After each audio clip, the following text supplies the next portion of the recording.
You know you make me wanna shout, kick my heels up and shout, throw my hand up and shout, throw my head back and shout. Come on now, don't forget to say you will. Don't forget to say yeah, yeah, yeah. The Delk print appears to be a human footprint intersected by a dinosaur footprint in the same strata. According to evolutionists, such a specimen could not exist because the dinosaurs should have gone extinct 65 million years before humans ever existed. I really knew nothing of what to make of these contemporary dinosaur-human footprints, so I felt prompted to investigate.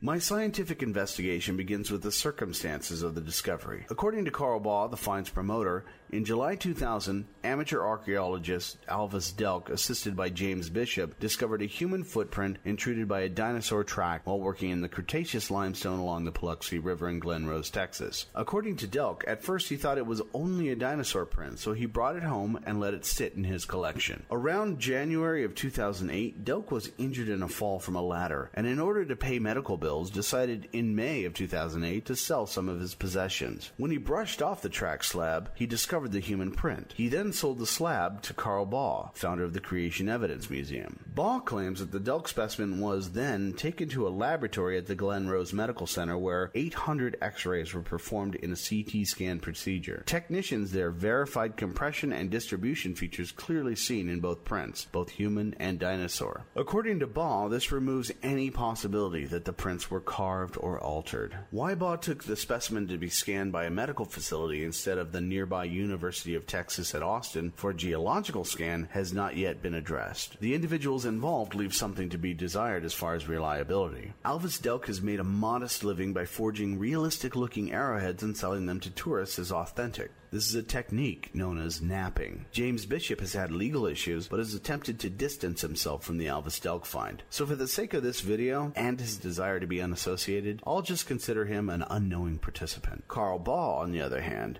has had a very long history of promoting numerous creationist frauds such as these.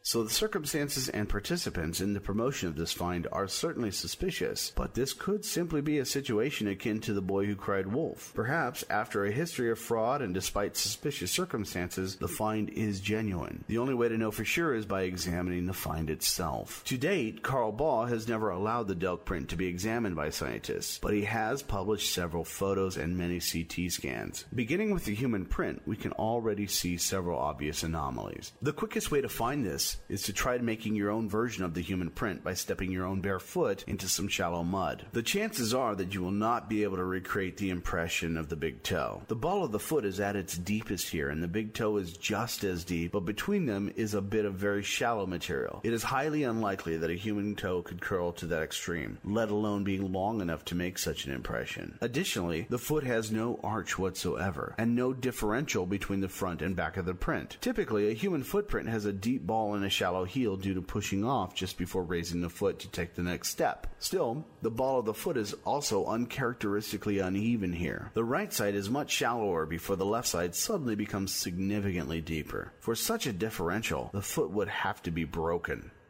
The dinosaur print also has its own anomalies. Supposed by Baugh to be an Acrocanthosaurus print, the first thing you'll notice is that it looks nothing like a real Acrocanthosaurus print, nor any other dinosaur print for that matter. The only dinosaur print that it does resemble are these fake dinosaur prints sold on roadsides as souvenirs. Attempting to take it seriously, however, the first thing I notice is that the walls of the track contain several layers. This means that the individual must have been standing there for a long time, perhaps several days, as one layer was deposited and dried, followed by another, and so on. So perhaps the dinosaur died there and ended up with his foot in this position. One also can't help but notice that the human print is in the top layers, meaning that the human print would have had to have been made after the dinosaur print. So we have a dinosaur print that intrudes a human print that could not have been made before the dinosaur print was made. This in itself should be enough to show that the credibility of the find is unrealistic. But there's another anomaly. Along the bottom of both prints you can see flaking. This next observation is far from conclusive, but this would appear to be the result of an attempt at recreating a patina. A patina is usually formed by the oxidation of the outer layer of a mineral after it has been exposed to air. In this picture, the patina is the blue layer on the outside of the copper. Fake patinas can be created via chemical means, as in the case of the Ica stones, in which the stones were baked in cow dung, or the James ossuary, which the Israeli Antiquities Authority claims was given a patina via a chalk solution. The final, definitive proof of the find's authenticity, however, according to Baugh, lies in the CT scans. In any X-ray, the light portions are the more solid portions. According to Baugh, the CT scans all show the results of compression. Areas of compression would appear to be lighter as they would be harder. As you can see, there is no correlation between lighter areas and the prints. Between the circumstances of the find, the individuals involved, and the evidence that is available to us, there is no reason to conclude that the Delk print is genuine. If Baugh truly wanted to vindicate his claim, he would make the print available to scientists for independent peer review. Now, some may argue that the only reason any scientist would want to examine the Delk print is to disprove it. To that I say, of course.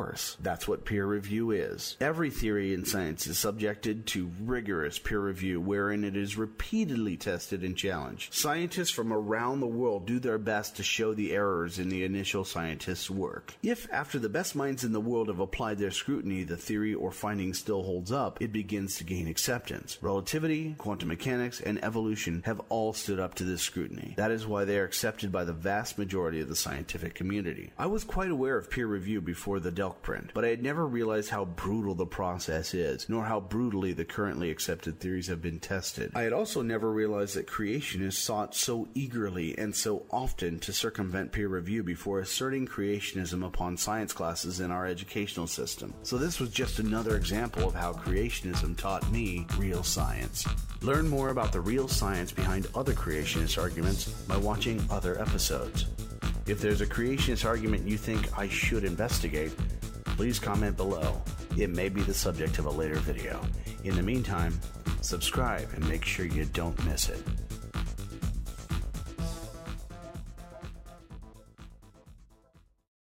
Well,